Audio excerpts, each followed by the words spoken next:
ಭಗವಂತನ ಮೇಲೆ ಭಕ್ತಿ ನಮ್ಮ ಎಲ್ಲ ಪಾಪಗಳಿಗೆ ಪ್ರಾಯಶ್ಚಿತ್ತ. ಬರೀ ನಾಮಸ್ಮರಣೆ ಅಲ್ಲ, ಭಕ್ತಿಯಿಂದ ಮಾಡುವ ನಾಮಸ್ಮರಣೆ ಸಕಲ ಪಾಪ ಪರಿಹಾರಕ.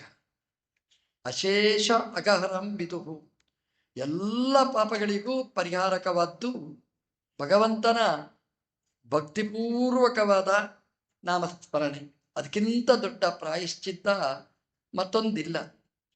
ನಾವು ಜಪ ಎಲ್ಲ ಸತ್ಕರ್ಮ ಮಾಡಿದ ಮೇಲೆ ನಮ್ಮಲ್ಲಿ ಹೇಳುವ ಸಂಪ್ರದಾಯ ಇದೆ, ಸಕಲ ನ್ಯೂನಾತಿರೇಕ ದೋಷ ಪರಿಹಾರಾರ್ಥಂ ನಾಮತ್ರೇ ಜಪಂಕರಿಷ್ಯೆ ಅಂತ. ಎಲ್ಲ ನ್ಯೂನತೆ ಪರಿಹಾರಕ್ಕೆ ಭಗವಂತನ ಭಕ್ತಿಪೂರ್ವಕವಾದ ನಾಮಸ್ಮರಣೆ ಮುಖ್ಯವಾದ ಕಾರಣ.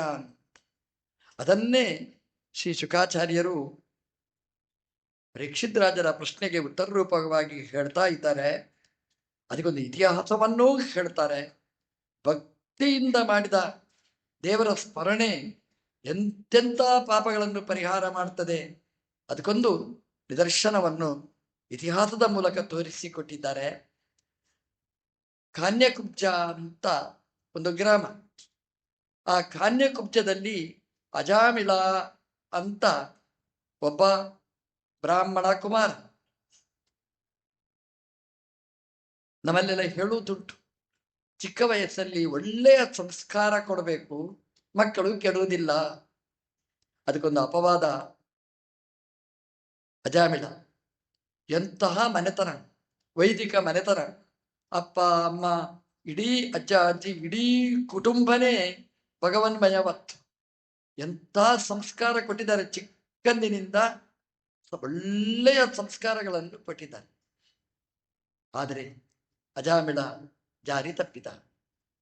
ನಮ್ಮಲ್ಲಿ ಹೇಳುವುದುಂಟು, ಒಳ್ಳೆಯ ವಯಸ್ಸಿನಲ್ಲಿ ಮದುವೆ ಮಾಡಬೇಕು, ಒಳ್ಳೆಯ ಹುಡುಗಿಯ ಜೊತೆಗೆ ಮದುವೆ ಮಾಡಿದರೆ ದಾರಿ ತಪ್ಪುವುದಿಲ್ಲ. ಅದಕ್ಕೆ ಅಪವಾದ ಅಜಾಮಿಳ. ಒಳ್ಳೆಯ ಸಾಧ್ವಿ ಶಿರೋಮಣಿಯ ಜೊತೆಗೆ ಪಾಣಿಗ್ರಹಣ ಮಾಡ್ತಾನೆ. ಒಳ್ಳೆಯ ರೀತಿಯಲ್ಲಿ ಅವನಿಗೆ ಮನೋನುಕೂಲೆಯಾಗಿರ್ತಕ್ಕಂತಹ ಹೆಣ್ಮಗಳು, ಅವನಿಗೆ ಬೇಕಾದ ಎಲ್ಲ ಉಪಚಾರಗಳನ್ನೂ ಮಾಡ್ತಾ ಇದ್ದವು. ಆದರೂ ಅಜಾಮಿಳ ಕಾನ್ಯ ಕುಬ್ಜ, ಆ ಗ್ರಾಮದ ಹೆಸರೇ ಹೇಳುತ್ತೆ, ಕನ್ಯೆಯ ಮುಂದೆ ಅವನು ಕುಬ್ಜನಾಗಿ ಬಿಟ್ಟ ಅಂತ. ಎಷ್ಟು ಕುಬ್ಜನಾದ ಅಂದರೆ ಬೆನ್ನ ಹಿಂದೆ ಹೋಗುವಷ್ಟು ಕುಬ್ಜನಾದ. ಒಂದು ವೇಶ್ಯೆ ಮತ್ತೊಬ್ಬ ಅಯೋಗ್ಯನಾದಂತಹ ಒಬ್ಬ ಅವರ ಸಮಾಗಮವನ್ನು ನೋಡಿ ಮನಸ್ಸು ಕೆಟ್ಟು ಹೋಯಿತು. ಅಜಾಮಿಳ ಆ ಹೆಣ್ಮಗಳ ಬೆನ್ನ ಹಿಂದೆ ಹೋಗ್ತಾನೆ. ಹೆಣ್ಮಗಳು ಉಪದೇಶ ಮಾಡ್ತಾಳೆ ಅವನಿಗೆ, ನಾನು ನೀತಿ ಕೆಟ್ಟವಳು, ಜಾತಿ ಕೆಟ್ಟವಳು, ನನ್ನ ಆಹಾರ ಸರಿ ಇಲ್ಲ, ನನ್ನನ್ನು ಸೇರಬೇಡ, ನಿನ್ನ ಪವಿತ್ರವಾದ ವಂಶ, ನೀನು ವೇದ ಓದಿದವ, ಯಜ್ಞೋಪವೀತ ಇರುವವ, ಬರಬೇಡ ನನ್ನ ಹತ್ರ ಅಂತ ಸಾರಿ ಸಾರಿ ಹೇಳ್ತಾಳೆ. ಆದರೆ ಅವನು ಜಾರುಬಂಡೆಯಲ್ಲಿ ಕಾಲಿಟ್ಟಾಯ್ತು, ಜಾರ್ಲಿಕ್ಕೆ ಶುರುವಾಗಿ ಆಯ್ತು. ಇನ್ನೇನು ಮಾಡ್ಲಿಕ್ಕೆ ಆಗ್ಲಿಲ್ಲ, ಬ್ಯಾಲೆನ್ಸ್ ಸಿಗಲಿಲ್ಲ, ಜಾರಿದ. ವೇಶ್ಯೆಯ ಬೆನ್ನ ಹಿಂದೆ ಸಾಗಿದ. ಎಲ್ಲ ಪಾಪಗಳನ್ನು ಮಾಡಬೇಕಾಯ್ತು. ಒಂದು ಪಾಪ ಮಾಡಿದ್ದು, ಅದರ ಜೊತೆಗೆ ಎಲ್ಲಾ ಪಾಪಗಳು ಸರಮಾಲೆಯಾಗಿ ಮಾಡಬೇಕಾಯ್ತು. ಯಾಕೆ ಅಂತಂದ್ರೆ ಆ ವೇಶ್ಯೆಯನ್ನು ರಕ್ಷಣೆ ಮಾಡಬೇಕಾದ ಜವಾಬ್ದಾರಿ ಬಂತು. ಕೈಯಲ್ಲಿ ಕಾಸಿಲ್ಲ, ಹಾಗಾಗಿ ಕಳ್ಳತನ ಮಾಡಬೇಕಾಯ್ತು. ಕಳ್ಳತನದಿಂದಲೂ ಪೂರ್ಣೆ ಮಾಡ್ಲಿಕ್ಕಾಗ್ಲಿಲ್ಲ, ಹೊಟ್ಟೆ ಬರೆಯಲಿಕ್ಕಾಗ್ಲಿಲ್ಲ. ಅವಾಗ ದರೋಡೆ ಮಾಡಬೇಕಾಯ್ತು. ಮಾಡಬಾರದ ಕೃತ್ಯಗಳನ್ನೆಲ್ಲ ಮಾಡಿದ. ಬ್ರಾಹ್ಮಣ, ಯಜ್ಞೋಪವಿತ ದಾರಿ, ವೈದಿಕ ಎಲ್ಲ ಗೊತ್ತಿದ್ದವ ಸಂಧ್ಯಾ ವಂದನೆ ಬಿಟ್ಟ, ಎಲ್ಲ ಉಪವಾಸಗಳನ್ನು ಬಿಟ್ಟ, ತಂದೆ ತಾಯಿಗಳನ್ನು ಮರೆತು ಬಿಟ್ಟ, ಜನ್ಮ ಕೊಟ್ಟ ಎಲ್ಲ ವಿದ್ಯೆಗಳನ್ನು ಎಲ್ಲವನ್ನೂ ದೂರ ಎಸೆಯಬೇಕಾದ ದುರಂತ ಅವನ ಪಾಲಿಗೆ ಬಂತು. ಒಂದಲ್ಲ ಎರಡಲ್ಲ, 10 ಮಕ್ಕಳಾದ್ರು. 10 ಮಕ್ಕಳಾದರೂ ವೈರಾಗ್ಯ ಬರಲಿಲ್ಲ. ಎಲ್ಲ 60ನೇ ಶಾಂತಿ, 70ನೇ ಶಾಂತಿ, 80ನೇ ಶಾಂತಿ, ಸಹಸ್ರ ಚಂದ್ರ ದರ್ಶನ ಶಾಂತಿ, ಎಲ್ಲ ಶಾಂತಿ ಆಯಿತು. ಅವನ ಕಾಮಕ್ಕೆ ಮಾತ್ರ ಶಾಂತಿ ಆಗಲೇ ಇಲ್ಲ. ಅಷ್ಟಾಶೀತಿ ವಯಾಹ ಅಂತ ಹೇಳ್ತಾರೆ, 88 ವರ್ಷದ ವಯಸ್ಸಿನವ ಅದ ಅಂತ. ಆದರೂ ಅವನಿಗೆ ಭೋಗದಿಂದ ತಿರುಗಿ ಬರುವ ಸ್ಥಿತಿಯಲ್ಲಿ ಇರಲೇ ಇಲ್ಲ. ತನ್ನ ಮಕ್ಕಳ ಜೊತೆಗೇನೆ ಆಟ ಆಡ್ತಾ ಇದ್ದ. ದೇವರಿಗೆ ಕರುಣೆ ಬಂತು ನೋಡಿ, ಯಮಧರ್ಮನಿಗೆ ಕರುಣೆ ಬಂತು ಅಂತ. ಯಮಧರ್ಮನಿಗೆ ಕೋಪ ಬಂದದ್ದಲ್ಲ, ಕರುಣೆ ಬಂತು ಅವನ ಮೇಲೆ. ಏನಾದ್ರೂ ಮಾಡಿ ಉದ್ಧಾರ ಮಾಡಬೇಕು ಅಂತ ತನ್ನ ದೂತರನ್ನು ದಾಸರನ್ನು ಕಳುಹಿಸಿ ಕೊಡ್ತಾನೆ. ಅದನ್ನು ನೋಡ್ತಾನೆ, ಬೆಚ್ಚಿ ಬೀಳ್ತಾನೆ. ಯಾವುದಕ್ಕೂ ಭಯಪಟ್ಟವ ಅಲ್ಲ. ತಂದೆಗೆ, ತಾಯಿಗೆ, ಓದಿದ ವೇದವಿದ್ಯೆಗೆ, ಮನೆತನಕ್ಕೆ ಯಾವುದಕ್ಕೂ ಭಯಪಡದೆ ಇರ್ತಕ್ಕಂತಹ ಅಜಾಮಿಳ ಯಮದೂತರನ್ನು ನೋಡಿದರೆ ಬೆಚ್ಚಿ ಬಿದ್ದಂತೆ. ಅವರ ರೂಪಗಳು, ಅವರ ವಿಕೃತವಾದಂತಹ ವೇಷಗಳು, ಅವರ ಆರ್ಭಟ, ಅದನ್ನು ಕೇಳಿ ಅಪ್ಪ ಅಂತ ಅವನು ಬೆಚ್ಚಿ ಬಿದ್ದಂತೆ. ಅವನಿಗೆ ಏನು ಮಾಡಬೇಕು ಅಂತ ತೋಚಿಲ್ಲ ಅಂತ. ನಮಗೆ ಭಯ ಆದಾಗ ಯಾರಾದ್ರೂ ಒಂದು ಆಶ್ರಯ ಬೇಕು. ಅದೇನು ಶಕ್ತರೇ ಬೇಕು ಅಂತೇನಿಲ್ಲ. ನಾವು ಮನೆಯಿಂದ ಹೊರಗೋಗ್ಬೇಕು.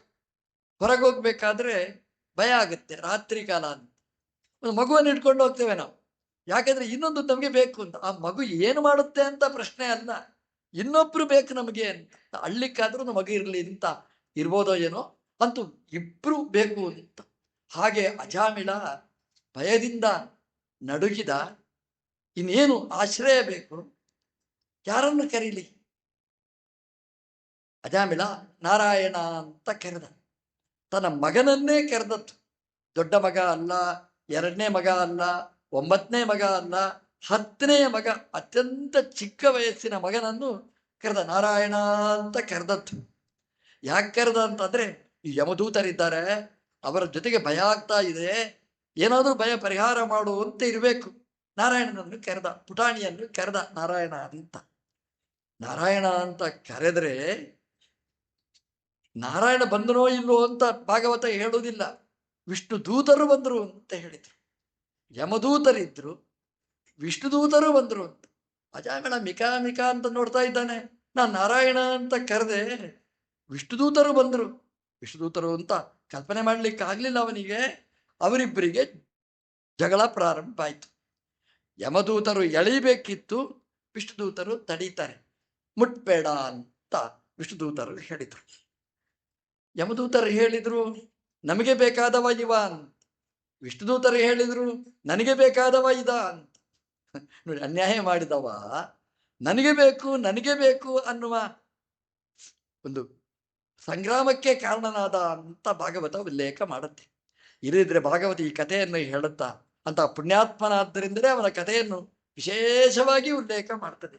ಅವನು ವಿಷ್ಣುದೂತರಿಗೂ ಬೇಕಾದವನಾದ. ವಿಷ್ಣುದೂತರು ಹೇಳಿದ್ರು, ಯಮದೂತರ ಹತ್ರ ನೀವು ಮುಟ್ಟಬೇಡಿ ಅಂತ. ಯಮದೂತರು ಹೇಳಿದ್ರು, ನನಗೆ ಬೇಕಾದವ ನೀವು ಮುಟ್ಟಬೇಡಿ ಅಂತ.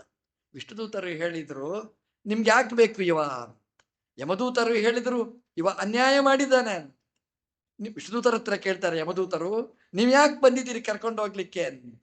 ಅವ್ರು ಹೇಳಿದ, ನಮಗೆ ಬೇಕಾದವ, ನಿಮ್ಗೆ ಹೇಗೆ ಬೇಕಾದವ ಅಂತ ಕೇಳಿದ್ರು. ವಿಷ್ಣುದೂತರು ಹೇಳಿದ್ರು, ಯಾರು ಧರ್ಮಾನುಷ್ಠಾನ ಮಾಡ್ತಾನೆ ನಮಗೆ ಅವ ಬೇಕಾದವ. ಯಮದೂತರು ನಕ್ಕರಂತೆ. ಧರ್ಮಾನುಷ್ಠಾನ, ಅಧರ್ಮ ಅಂತ ಏನೇನಿದೆ ಯಾವುದೂ ಬಾಕಿ ಬಿಡ್ಲಿಲ್ಲ. ಮತ್ತೆ ಅವನನ್ನು ನೀವು ಯಾಕೆ ಕರ್ಕೊಂಡು ಹೋಗ್ತೀರಿ ಅಂತ ಕೇಳಿದ್ರೆ, ವಿಷ್ಣುದೂತರು ಹೇಳಿದರು ಯಮದೂತರ ಹತ್ರ, ನಿಮಗೆ ಧರ್ಮ ಅಂದ್ರೆ ಅದ್ರ ಏನು ಗೊತ್ತಾ ಅಂತ. ಗೊತ್ತು, ಯಮದೇವರು ಹೇಳಿಕೊಟ್ಟಿದ್ದಾರೆ. ಏನು ಹೇಳಿ, ಧರ್ಮ ಅಂದ್ರೆ ಏನು ಹೇಳಿ. ಯಮದೂತರು ಹೇಳಿದರು, ವೇದ ಪ್ರಣಹಿತೋ ಧರ್ಮ. ವೇದ ಯಾವುದನ್ನು ಬೋಧನೆ ಮಾಡ್ತದೆ ಅದು ಧರ್ಮ. ವಿಷ್ಣುದೂತರು ಸುಮ್ಮನೆ ಇರ್ತಾರ? ಕೇಳಿದ್ರು, ವೇದ ಹೇಳಿದ್ದು ಧರ್ಮ, ವೇದ ಏನು ಹೇಳ್ತದೆ ಹೇಳಿ. ಅವರು ಹೇಳಿದ್ರು, ನಾರಾಯಣ ಪರಾಹ ವೇದಾಹ, ನಾರಾಯಣ ಪರಾಹ ಮಕಾಹ, ನಾರಾಯಣ ಪರಾಹ ಯೋಗಾಹ, ಎಲ್ಲ ನಾರಾಯಣಮಯ ಅಂತ ಹೇಳಿದ್ರು. ಅಂದ್ರೆ ನಾರಾಯಣ ಯಾವುದರಿಂದ ಪ್ರೀತನಾಗ್ತಾನೆ ಅದು ಧರ್ಮ, ನಾರಾಯಣ ಯಾವುದನ್ನು ಇಷ್ಟಪಡ್ತಾನೆ ಅದು ಧರ್ಮ. ದೂತರು ಹೇಳಿದರು. ಅಜಾಮಿಳ ಏನು ಮಾಡಿದ ಎಂಬುದೂತರು ಕೇಳಿದ್ರು. ನಾರಾಯಣ ಅಂತ ಕರೆದ. ಹಾಗಾದ್ರೆ ವೇದ ಏನು ಹೇಳುತ್ತೆ ಧರ್ಮ ನಾರಾಯಣಮಯ ಅಂತ. ಅಜಾಮಿಳನೂ ಕೂಡ ನಾರಾಯಣಮಯ ಎಲ್ಲ ಮಾಡಿದ, ಕೊನೆಗೆ ನಾರಾಯಣನನ್ನು ಕರೆದಿದ್ದಾನೆ. ಯಮದೂತರು ತಲೆ ಬಡ್ಕೊಂಡ್ರು. ನಾರಾಯಣ ಅಂತ ಹೇಳಿದ್ರೆ ಧರ್ಮ ಆಗಿ ಬಿಡುತ್ತಾ, ನೀವೇ ಹೇಳಿದ್ದಲ್ವಾ, ನಮ್ದೇನು ಮಾತಾ? ಅವರಿಗೆ ತಲೆ ಕೆಟ್ಟು ಹೋಯಿತು. ಯಮದೂತರು ನೇರ ಯಮನ ಹತ್ರ ಹೋದ್ರು. ಯಮದೇವರ ಹತ್ರ ಹೋಗಿ ಬಿಗಿದ ಕೈಯನ್ನು ಅವರ ಕೈಗೆ ಕೊಟ್ರು. ಯಮದೇವರು ಕೇಳಿದ್ರು ಏನು ಅಂತ. ನಮ್ದು ರಾಜೀನಾಮೆ, ರಿಸೈನ್ ಲೆಟರ್ ನಾವು ಕೊಡ್ತಿದ್ದೇವೆ. ಯಾಕೆ? ಯಾಕೆ ಅಂತಂದ್ರೆ ನಿಮ್ಮ ಜೊತೆ ನಮಗೆ ಕೆಲಸ ಮಾಡ್ಲಿಕ್ಕಾಗೋಲ್ಲ. ಯಾಕಾಗುವುದಿಲ್ಲ? ನಿಮಗೆ ಯಾರನ್ನು ಕರ್ಕೊಂಡು ಬರಬೇಕು, ಯಾರನ್ನು ಕರ್ಕೊಂಡು ಬರಬಾರದು ಯಾವುದೂ ಗೊತ್ತಾಗುವುದಿಲ್ಲ. ನೀವು ಹೇಳಿದ್ರಿ ಕರ್ಕೊಂಡು ಬನ್ನಿ ಅಂತ, ಕರ್ಕೊಂಡು ಬರ್ಲಿಕ್ಕೆ ಅಂತ ಹೋದೆವು. ಏನಾಯ್ತು? ವಿಷ್ಣುದೂತರು ತಡೆದರು. ಹಾಗಾದ್ರೆ ಹೇಳಿ, ಕತ್ಯೇವ ಯಮಃ, ಯಮ ಅಂತ ಎಷ್ಟು ಜನ ಇದ್ದಾರೆ? ಯಮ ಅಂತಂದ್ರೆ ನೇಮನೆ ಮಾಡುವವರು, ಲೋಕವನ್ನು ನೇಮನೆ ಮಾಡುವವರು ಎಷ್ಟು ಮಂದಿ ಇದ್ದಾರೆ? ಯಮನ ಹತ್ರ ಕೇಳಿದ್ರು. ಯಮ, ನೀನೊಬ್ಬನೇನಾ ಯಮ? ನಿನ್ನಂಥವರು ಯಮರು ತುಂಬ ಜನ ಇದ್ದಾರ? ಯಮ ಹೇಳಿದ, ನಾನೂ ಒಬ್ಬ ಯಮ. ಅಯ್ಯಯ್ಯೋ, ಇದು ಕೆಲಸ ಹಾಳಾಯ್ತಲ್ವಾ? ನೀನೂ ಒಬ್ಬ ಯಮ ಅಂತಂದ್ರೆ ನೀನು ಹೇಳಿದ್ದು ಕೇಳಬೇಕಾ? ಯಮ ನೇಮನೆ ಮಾಡುವ ಉಳಿದವರು ಹೇಳಿದ್ದನ್ನು ಕೇಳಬೇಕಾ? ಯಾರ ಬೆನ್ನ ಹಿಂದೆ ಹೋಗ್ಬೇಕು? ಯಾರ ಮಾತು ನಾವು ಲಾಲಿಸ್ಬೇಕು? ಗೊತ್ತಾಗುವುದಿಲ್ಲ. ಯಮ ಹೇಳಿದ, ಅದಕ್ಕೊಂದು ಸೂತ್ರ ಹೇಳ್ತೇನೆ. ಯಾರು ಹೇಳಿದ್ದೂ ಕೇಳೋದು ಬೇಡ, ಈ ಸೂತ್ರದ ಅಡಿಯಲ್ಲಿ ನೀ ಕೆಲಸ ಮಾಡಿ. ಏನು? ಜಿಹ್ವಾನ ವಕ್ತಿ ಭಗವದ್ ಗುಣನಾಮಧೇಯಂ. ಯಾರನ್ನು ಇಲ್ಲಿಗೆ ಕರ್ಕೊಂಡು ಬರಬೇಕು ಅಂತಂದ್ರೆ, ಯಾರ ನಾಲಗೆಯಲ್ಲಿ ಒಮ್ಮೆನೂ ಭಗವದ್ ಗುಣನಾಮಧೇಯಂ, ಭಗವಂತನ ನಾಮಸ್ಮರಣೆ ಬರುವುದಿಲ್ಲ, ಅವನನ್ನು ಹೇಳ್ಕೊಂಡು ಬನ್ನಿ. ಯಮದೇವರು ಹೇಳಿತು, ಜಿಹ್ವಾ ನವಕ್ತಿ ಭಗವದ್ ಗುಣನಾಮಧೇಯಂ. ಭಗವಂತನ ಗುಣವನ್ನು ಹೇಳುವ ನಾಮವನ್ನು ಯಾರು ಉಚ್ಚಾರಣೆ ಮಾಡುವುದಿಲ್ಲ ಅಂಥವರನ್ನು ಇಲ್ಲಿ ಎಳ್ಕೊಂಡು ಬನ್ನಿ. ಯಮದೂತರ ಮುಖ ಇಷ್ಟೇ ಚಿಕ್ಕದಾಯಿತು. ನಾವು ತಪ್ಪಿದ್ದೇವೆ. ಯಾಕೆಂದ್ರೆ ಭಗವದ್ಗುಣ ನಾಮಧೇಯಂ, ಭಗವಂತನ ಗುಣಗಳನ್ನು ಹೇಳುವ ನಾರಾಯಣ ಎಂಬ ಶಬ್ದವನ್ನು ಅವನು ಹೇಳಿದ್ದಾನೆ. ಛೇ, ನಾವು ತಪ್ಪಿದ್ದೇವೆ. ಅಯ್ಯೋ, ನಾವು ನ್ಯಾಯ ಸಿಗುತ್ತೆ ಅಂತ ಇಲ್ಲಿ ಬಂದರೆ ನಮ್ದು ಅನ್ಯಾಯ ಅಂತಾಯಿತು. ಯಮದೇವರು ಮುಂದುವರಿಸಿ ಹೇಳಿದರು, ಚೇತಶ್ಚ ನಸ್ಮರತಿ ಯಚ್ಚರಣಾರವಿಂದಂ. ಯಾರು ಭಗವಂತನ ಚರಣ ಕಮಲವನ್ನು ನೆನಪಿಸಿಕೊಳ್ಳುವುದಿಲ್ಲ ಎಂದೆಂದೂ ಕೂಡ ಅವನನ್ನು ಕರ್ಕೊಂಡು ಬನ್ನಿ. ಕೃಷ್ಣಾಯ ನೋ ನಮತಿ ಶಿರಃ ಏಕದಾಪಿ. ನಮ್ಮ ತಲೆ ಕೃಷ್ಣನಿಗೆ ಮಣಿಯುವುದಿಲ್ಲ ಅಂಥವರನ್ನು ಕರ್ಕೊಂಡು ಬನ್ನಿ. ತಾನ್ ಆನಯದ್ವಂ ಅಸತಃ ಅಕೃತ ವಿಷ್ಣು ಕೃತ್ಯಾನ್. ಭಗವಂತನ ಪ್ರೀತಿಗೆ ಕಾರಣವಾದ ಯಾವುದೇ ಒಂದು ಕಾರ್ಯವನ್ನು ಯಾರು ಮಾಡೋದಿಲ್ಲ ಅವರನ್ನು ಕರ್ಕೊಂಡು ಬನ್ನಿ ಅಂತ ಸೂತ್ರವನ್ನು ಯಮದೂತರಿಗೆ ಹೇಳ್ತಾರೆ. ಯಮದೇವರು ಹೇಳಿದರು, ಅಜಾಮಿಳ ಅವನು ಭಗವಂತನ ನಾಮಸ್ಮರಣೆ ಮಾಡಿದ. ಯಮದೂತರು ಕೇಳಿದ್ರು, ಅಷ್ಟು ಅನ್ಯಾಯ ಮಾಡಿದ್ದಾನೆ, ಅದು ಏನು ನಾಮಸ್ಮರಣೆ ಬಾಯಲ್ಲಿ ಬಂದಿತ್ತು ಅಂತ. ಇಲ್ಲ, ಅವನಿಗೆ ಒಳ್ಳೆಯ ಸಂಸ್ಕಾರ ಇದೆ, ಹಾಗಾಗಿ ನಾರಾಯಣ ಅಂತ ಅವನ ಮಗನನ್ನು ಕರೆದದ್ದು, ನಾರಾಯಣ ದೇವರನ್ನು ಕರೆದದ್ದಲ್ವೇ ಅಲ್ಲ. ದೇವರು ಹೇಳಿದರು, ಹಾಗಿಲ್ಲ, ಅವನು ಆಲೋಚನೆ ಮಾಡಿತ್ತು ಹಾಗೆ, ಮಗನನ್ನು ಕರಿಬೇಕು ಅಂತ ಆಲೋಚನೆ ಮಾಡಿತ್ತು. ಅವನಿಗೆ ಇನ್ನೇನು ಹೇಳಬೇಕು, ಅಂತ ಹೇಳಬೇಕು. ಭಗವಂತನ ಗುಣಗಳು ಅವನ ತಲೆಯಲ್ಲಿ ಸುಳಿಲಿಕ್ಕೆ ಆರಂಭ ಆಯಿತು. ನಾರಾಯಣ ಅಂತ ಹೇಳುವಾಗ ಲಕ್ಷ್ಮೀಪತಿಯಾದ ಭಗವಂತ,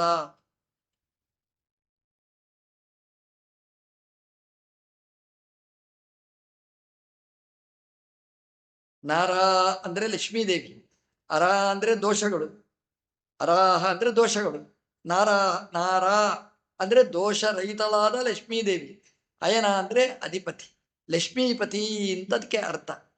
ಕೆಲವರಿಗೆ ನಾರಾಯಣ ಅಂತ ಮಂತ್ರ ಜಪ ಮಾಡಲಿಕ್ಕೆ ಸ್ವಲ್ಪ ಸಂಕೋಚ. ನಾರಾಯಣ ಮಂತ್ರ ಮಾಡಿದ್ರಿಂದ ಏನು ಫಲ, ಏನು ದುಡ್ಡು ಬರುವುದಿಲ್ಲ, ಕಾಸು ಬರುವುದಿಲ್ಲ ಅಂತ. ಅದಕ್ಕೆ ನಮ್ಮ ಆಚಾರ್ಯರು ಹೇಳಿದರು, ನಾರಾಯಣ ಅಂತಂದ್ರೆ ಬರೀ ನಾರಾಯಣ ಮಂತ್ರ ಅಷ್ಟೇ ಅಲ್ಲ, ಅದು ಲಕ್ಷ್ಮೀನಾರಾಯಣ ಮಂತ್ರ. ಲಕ್ಷ್ಮೀ ಸಹಿತನಾದ ಭಗವಂತನನ್ನು ಹೇಳ್ತದೆ. ಅಂದ್ರೆ ದೋಷರಹಿತಳಾದ ಲಕ್ಷ್ಮೀದೇವಿ, ಅವಳಿಗೆ ಆಶ್ರಯ. ಈ ಹೇಳಿದ್ರೆ ಲಕ್ಷ್ಮೀದೇವಿಗೆ ತುಂಬಾ ಖುಷಿಯಂತೆ. ಯಾಕೆಂತಂದ್ರೆ ದೋಷರಹಿತಳು ಅಂತ ನನ್ನನ್ನು ಉಪಾಸನೆ ಮಾಡಿದ, ನನಗೆ ಅಧಿಪತಿ ದೇವರು ಅಂತ ಉಪಾಸನೆ ಮಾಡಿದ ಅಂದರೆ ಆ ಶಬ್ದ ಕೇಳುವಾಗಲೇ ಲಕ್ಷ್ಮೀ ದೇವಿಗೆ ತುಂಬ ಇಷ್ಟ ಆಗುವಂತಹದ್ದು. ಅರ ಅಂದ್ರೆ ದೋಷಗಳು, ಅರಾಯಣ ಅಂದ್ರೆ ದೋಷ ಇಲ್ಲದಿದ್ದವ, ದೋಷ ಉಳ್ಳವ. ನಾ ಅರಾಯಣ ಅಂದ್ರೆ ದೋಷ ಇಲ್ಲದಿದ್ದವ ಅಂತ ಅರ್ಥ. ಅರ ಅಂದ್ರೆ ದೋಷಗಳು, ನಾರ ಅಂದ್ರೆ ದೋಷ ವಿರೋಧಿಯಾದ ಗುಣಗಳು, ನಾರಾಯಣ ಅಂದ್ರೆ ಗುಣಗಳಿಗೆ ಆಶ್ರಯ. ನಾರಾಯಣ ಅಂದ್ರೆ ಗುಣಗಳುಳ್ಳವ, ನಾರಾಯಣ ಅಂದ್ರೆ ದೋಷರಹಿತನಾದವ. ನಾರಾಯಣ ಅವನು ಮಾತ್ರ ದೋಷರಹಿತ ಅಲ್ಲ, ಅವನ ಕುಟುಂಬವೇ ದೋಷರಹಿತ. ಲಕ್ಷ್ಮೀದೇವಿಯೂ ದೋಷರಹಿತಳಾದವಳು. ಅಂತ ಲಕ್ಷ್ಮಿಗೆ ಆಶ್ರಯನಾದವ ಭಗವಂತ. ನಾರ ಅಂತಂದ್ರೆ ಮುಖ್ಯಪ್ರಾಣ ದೇವರು, ಅವರಿಗೆ ಆಶ್ರಯನಾದವ ಅಂತ ನಾರಾಯಣ. ಅವನು ಭಕ್ತಿಯಿಂದ ಇಷ್ಟು ಗುಣಗಳ ಉಪಾಸನೆಯನ್ನು ಮಾಡಿದ.